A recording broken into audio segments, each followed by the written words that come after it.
एक international debate बन जाएगी क्या Achal Malhotra sir? Will that be an international debate अगर यहां पर शेख हसीना असाइलम लेती है, मिलती है? एक तो ये सवाल पूछना है मुझे आपसे, और दूसरा ये कि कोई निश्चित तौर पर किसी चैनल से बातचीत तो चल ही रही होगी, शेख हसीना भारत में है, ये सिर्फ हॉल्ट है या फिर ये एक बड़ा लॉन्ग स्टे भी हो सकता है? आप अग्री करते हैं अश्विनी सिवाच? नहीं, देखिए बहुत सिंपल है। ये इतना स्विफ्ट हुआ जो किसी ने उम्मीद नहीं करी होगी कि वो रिजाइन करेंगे और पड़ेगा। और कैसे कोऑर्डिनेटेड तरीके से आर्मी ने उन्होंने निकाला वहां से, ये इस बात की भी गवाही है कि आर्मी भी कुछ ऐसा स्टेप नहीं लेना चाहती थी जिससे कि पूरे वेस्टर्न या पूरी दुनिया में उनकी बदनामी हो। टेक ओवर उन्होंने नहीं किया है। अब आर्मी आजकल टेक ओवर सामने से नहीं करती है क्योंकि बहुत रिस्पॉन्सिबिलिटी का काम हो जाता है। आप पीछे से कंट्रोल करते हैं, आप अकाउंटेबल भी नहीं होते हैं और कंट्रोल भी कर रहे होते हैं। तो ये तो एक हुआ, उन्होंने उन्हें कहा कि हम आपको निकालेंगे यहाँ से। जाहिर है हमारी सिक्योरिटी एजेंसीज के साथ कोऑर्डिनेट हुआ, हमने उन्हें आने के लिए अपनी एयर स्पेस अलाउ करी। उसे मेरे हिसाब से ना अलाउ करना एक वायलेशन ऑफ इंटरनेशनल कन्वेंशन भी हो जाता है कि आप सिविलियन एयरक्राफ्ट अगर कोई आ रहा है या वहां से आ रहा है तो उसे आप किस बिना पे नहीं करेंगे। मिलिट्री एयरक्राफ्ट बिना बताए वो दूसरी बात हो जाती है। अब सवाल यह कि व्हाट फर्दर नाउ। अगर आप पिछले इतिहास देखिए, हमारे इंडिया का पॉलिसी ही नहीं है कि किसी इंटरनल कंट्री की किसी इंटरनल डेवलपमेंट पे ज्यादा कमेंट करना। दूसरा ये है कि हम ना तो आइडियोलॉजी को एक्सपोर्ट करते हैं और हमारी अप्रोच हमेशा ये रहती है कि जो भी गवर्नमेंट है वहां पे unless sanctioned by the United Nations हम उससे इंगेज करते हैं। म्यांमार इसका जीता जागता उदाहरण है। आंग सान सू की डेमोक्रेसी की जो वहां की एक वो थी, एक कह सकते हैं कि रिप्रेजेंट करती थी या पूरे वर्ल्ड में जिससे उसकी इमेज है, जब उसको हमने किसी हद तक सपोर्ट किया, लेकिन जब अल्टीमेटली प्रैक्टिकलिटी की बात आई तो हमने वहां की जो मिलिट्री गवर्नमेंट है उसे भी इंगेज किया, वेस्टर्न सैंक्शंस के बावजूद किया।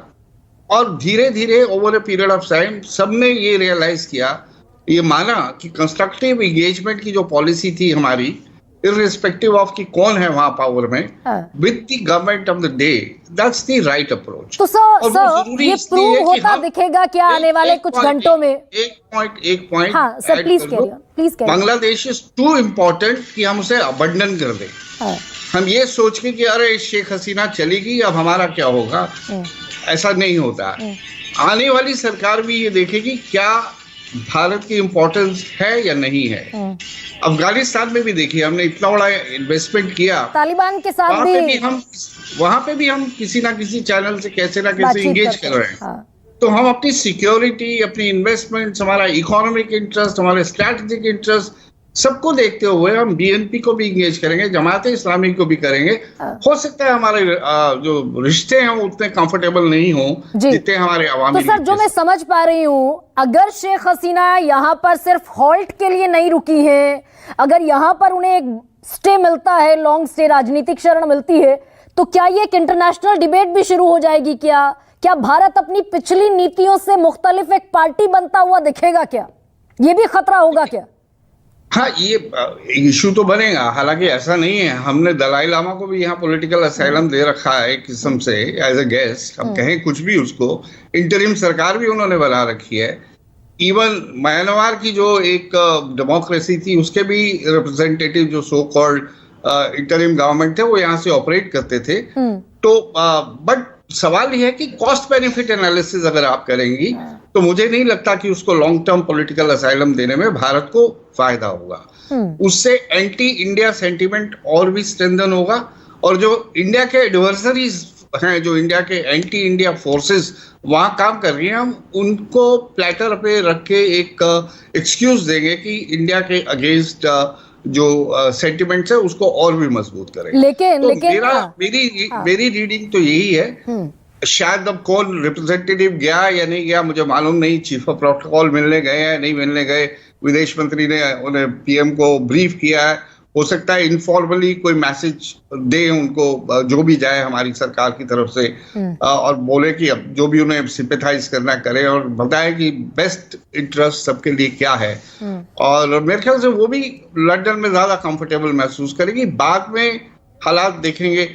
और देखिए ये भी है ना कि शेख हसीना भी अब लॉन्ग टर्म नहीं है, अब वो भी, उनकी भी उम्र हो रही है। She is 73। हाँ, तो अब आप आगे उनका पॉलिटिकल कैरियर कितना है? लंबी उम्र दे उन्हें, 100 साल जिए। मैं पॉलिटिकल कैरियर की बात कर रहा हूँ, पॉलिटिकल एज कितनी रह गई है उनकी, और अब तो और भी खराब हो गई। हाँ, तो अचल जी आप कह रहे हैं कि ये सूटेबल नहीं होगा जियो पॉलिटिक्स के लिहाज से, लेकिन